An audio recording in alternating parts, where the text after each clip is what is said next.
Nous sommes déjà bénis, mais que Dieu nous donne de demeurer bénis au nom de Jésus. Avant de nous approcher de la table du Seigneur, méditer un temps soit peu à l'effet de préparer nos cœurs ce matin à nous approcher de Dieu et d'être bénis. Amen. Mais avant, nous allons prier le Seigneur. Nous allons demander à Dieu encore ce matin de nous parler.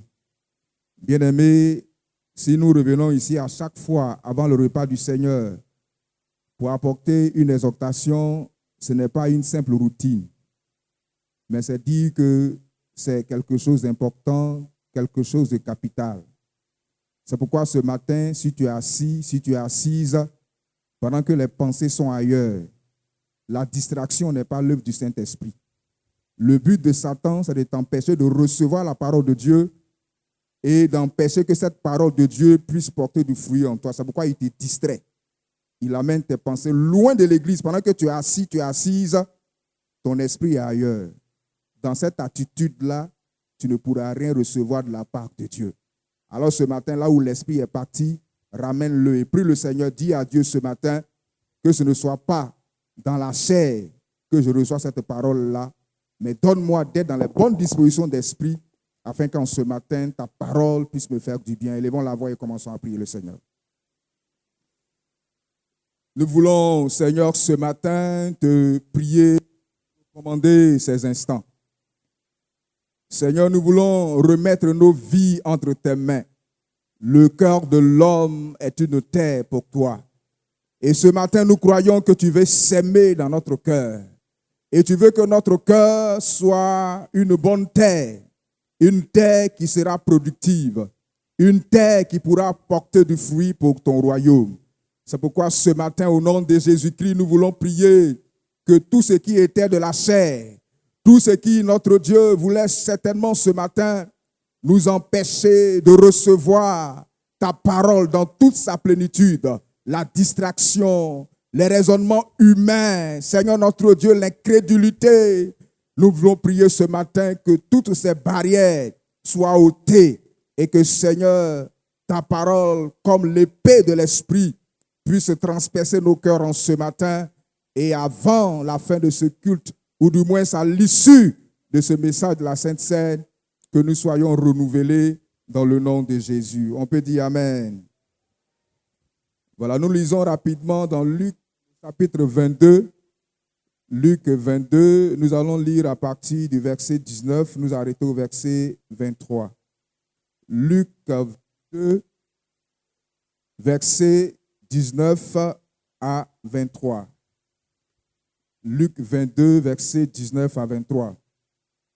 Ensuite, il prit du pain et après avoir rendu grâce, il le rompit et leur donna en disant, « Ceci est mon corps qui est donné pour vous. Faites ceci en mémoire de moi. » Il prit de même la coupe après le souper et la leur donna en disant, cette coupe est la nouvelle alliance en mon sang qui est répandue pour vous. Cependant, voici la main de celui qui me livre est avec moi à cette table. Le Fils de l'homme s'en va selon ce qui est déterminé. Mais malheur à l'homme par qui il est livré. Et ils commencèrent à se demander les uns aux autres qui était celui d'entre eux qui ferait cela. Alléluia. Bien-aimés, le Seigneur, dans ce texte que nous avons lu, dans cette adresse-là qui précède les quelques heures avant sa crucifixion, rappelle quelque chose d'important. Laisse quelque chose à ses disciples et par ricochet au corps du Christ à faire après donc cette crucifixion-là. Le Seigneur Jésus ici demande à ses disciples de rappeler le souvenir de la Sainte Seine. Pourquoi rappeler le Saint Repas? Pourquoi rappeler ce souvenir? Parce que le Seigneur a estimé que ce saint repas est essentiel dans la vie du croyant. Nous vivons dans un monde où tout va vite. On oublie rapidement les promesses. On oublie les sacrifices. On oublie parfois même ce que Dieu a déjà accompli pour nous. C'est pourquoi Dieu, dans la Bible, enseigne toujours des souvenirs.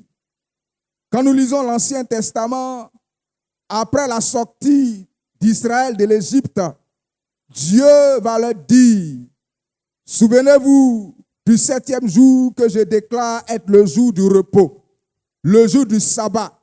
Ce jour-là sera un jour de souvenir où vous n'allez pas faire de travaux avec vos mains, où chacun va s'asseoir dans sa maison et se rappeler, se souvenir de la délivrance que moi, Dieu, j'ai accordée à mon peuple en le faisant sortir de l'Égypte. Dieu aime le souvenir. Et dans ce texte que nous avons lu, il plaît à Jésus, la nuit où il allait être livré, il n'a pas laissé un discours, il n'a pas laissé une méthode, il n'a pas laissé quoi que ce soit, mais il a laissé un souvenir en disant, faites ceci en mémoire de moi. Partagez le saint repas toutes les fois où vous serez ensemble en mémoire de moi, en souvenir de moi. Alors ce matin, peuple de Dieu, rapidement, la question que nous voulons nous poser, pourquoi Jésus demande à ses disciples de se souvenir? Pourquoi Jésus demande à ses disciples de rappeler sa mémoire à travers le saint repas? Nous allons voir 4 points rapidement. Pourquoi le Seigneur demande à ses disciples de se souvenir de ce saint repas-là? Pourquoi est-ce que le saint repas est essentiel et fondamental? En un, nous avons noté que le souvenir du saint repas, prendre le repas du Seigneur dans la maison de Dieu en tant que disciple, en tant que croyant, nous permet de garder la croix au centre de la foi. Jésus voulait que ses disciples puissent garder la croix au centre de la foi. Quand nous lisons 1 Corinthiens 11, verset 24, il est dit, « Ceci est mon corps qui est rompu pour vous. Faites ceci en mémoire de moi. » Paul revient encore sur les mêmes paroles du Seigneur Jésus-Christ. Alors on doit se rappeler que la croix de Jésus-Christ est au centre. Le chrétien ne vit pas par ses œuvres. Il vit de l'œuvre accomplie par Christ à la croix. Alors, chaque fois que nous prenons la scène, nous nous souvenons que le salut ne vient pas de nous. La délivrance ne vient pas de nous. On se souvient que la grâce de Dieu a un prix. Il y a un prix qui a été payé. Il y a un corps qui a été livré pour moi. Il y a une rançon qui a été donnée. Alléluia. Bien-aimé, le souvenir de la scène empêche la foi chrétienne de se déplacer de la croix vers l'homme ou bien vers autre chose. Dieu voulait qu'on garde toujours cela en mémoire. Parce que trop souvent le chrétien oublie ces choses. La foi se détourne de la croix pour se diriger vers un homme. On ne compte plus sur Dieu, mais on compte sur des hommes. On ne compte plus sur l'œuvre accomplie par Christ à la croix. On commence à s'attacher à autre chose. On se fabrique d'autres dieux en dehors de Dieu. On veut remplacer la puissance de la croix par autre chose. Le Seigneur voudrait que ses disciples puissent garder en mémoire que la foi dans la masse chrétienne doit toujours rester au centre. Ce que nous sommes, notre vie, notre masse chrétienne dépend de ce que Christ a accompli. Non pas de nous, non pas d'un homme, non pas de quoi que ce soit, mais parce qu'un homme est mort pour toi, un homme est mort pour moi. Alléluia.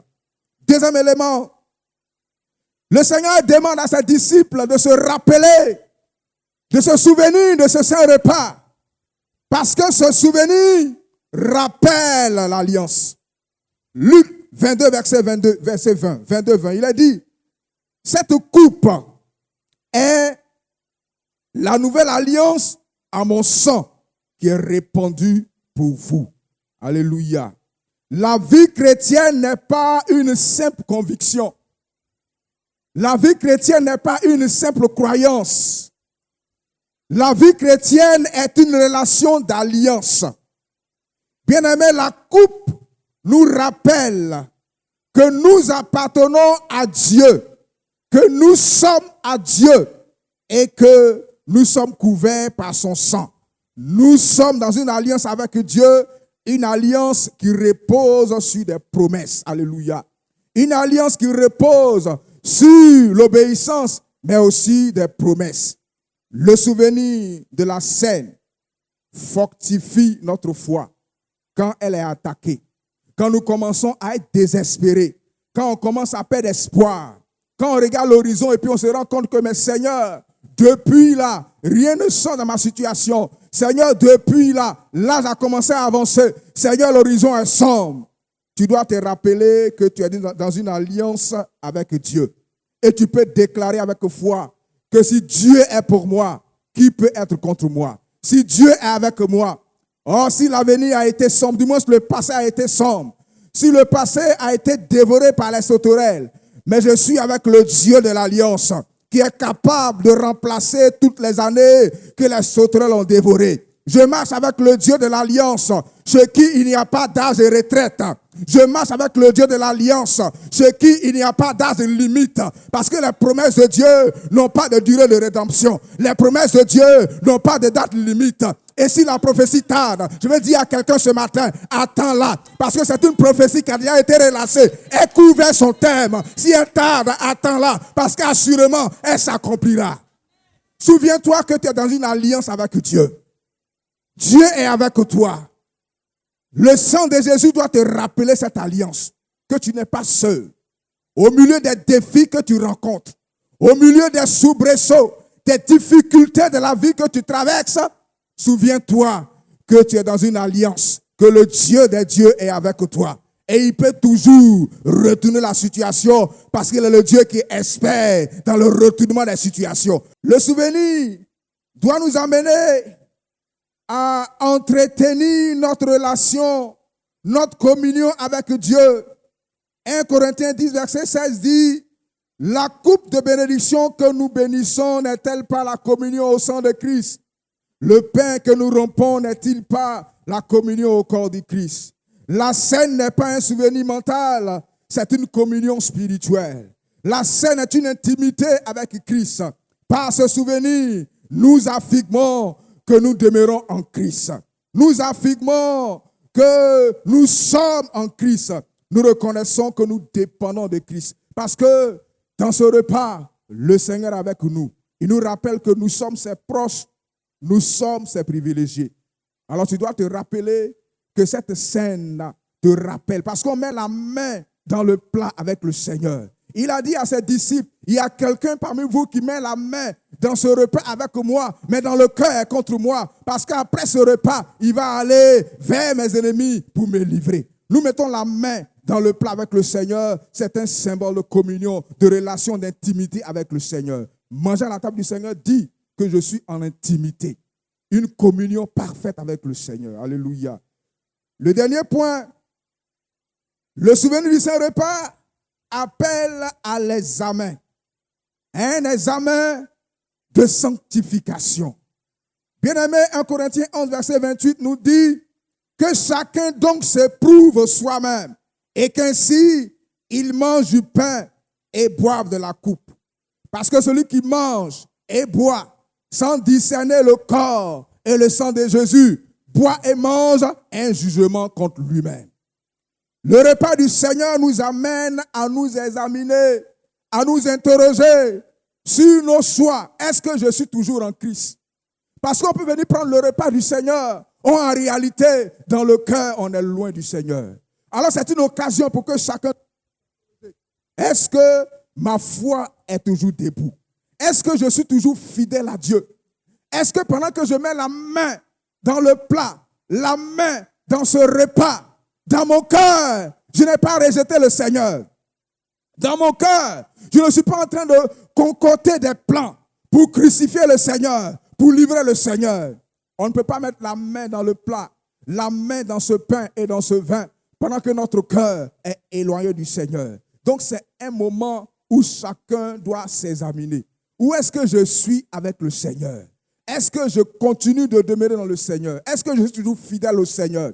Est-ce que ma foi est debout? Est-ce que je ne suis pas devenu un chrétien de façade? Parce qu'apparemment, on voit des fruits. apparemment bois de feu, mais dans le fond, je suis vide. Ma vie de prière, vie de méditation, ma relation avec Dieu est à son point mort. Bien-aimé, c'est un moment de se poser la question, est-ce que je suis toujours avec le Seigneur? Bien-aimé, ce n'est pas un moment où nous condamnons, mais un moment qui doit conduire chacun à un engagement, à prendre de nouvelles résolutions, à répartir sur de nouvelles bases. Tu dois te dire en ce matin, est-ce que je suis là où Dieu veut que je sois? Est-ce que ma relation avec Dieu est là où Dieu veut que je sois? Peut-être que tu es tombé, tu es mort. C'est vrai, on se voit comme ça, mais après, amen, quand tu te retrouves seul chez toi, c'est le chaos, c'est la sécheresse spirituelle, c'est la mort spirituelle. Ton cœur n'est plus à Dieu. Tu viens pour la forme. Parce que si on n'a pas vu Edia, mon patron à Salé va demander à Madame Edia, mais Edia est où? Donc on vient, on est assis là. Mais c'est notre caracas qui est là. Sinon, en réalité, l'esprit est parti, l'esprit n'est plus là. Mais le Seigneur voudrait que ce matin, en cette fin d'année, nous puissions nous poser la question, est-ce que je suis toujours en Christ? Alléluia. Bien aimé, pour terminer, nous allons dire en ce matin que la scène nous rappelle que la croix doit être au centre. On doit se rappeler qu'il y a une puissance dans la croix et que nous sommes dans une alliance avec Dieu. Bien aimé, cette sainte table doit nous rappeler que nous avons des promesses. Les promesses sont toujours valables. Et on ne doit pas regarder aux circonstances. On doit regarder à celui qui a fait la promesse, parce que celui qui a fait la promesse est fidèle. Il a dit qu'Abraham n'a pas regardé au corps de sa femme qui est en train de vieillir, mais il a regardé à Dieu qui est le maître de toutes circonstances. Il a espéré contre toute espérance. Nous sommes dans une alliance et on doit se rappeler que devant cette table, on doit prendre l'engagement de nous sanctifier davantage. Nous sanctifier davantage. Si ta masse chrétienne, depuis là, on te pousse, tu ne décolles pas. C'est l'occasion de dire, Seigneur, cette année-là, il faut que je décolle. Cette année, il faut que j'avance. Ce péché qui m'a longtemps dominé, Seigneur, il faut que cette année, avant d'entrer ce péché et moi, on puisse couper igname. Je dois rentrer dans cette nouvelle année avec une nouvelle identité parce que le passé doit mourir. Alléluia. Nous devons dire que nous sommes dans une alliance. Nous demeurons dans le Seigneur. Alléluia. Alors que Dieu nous aide ce matin et retenons ces choses avant de passer à sa table. Nous puissions baisser les têtes et nous laissons toute la place de Dieu pour la suite.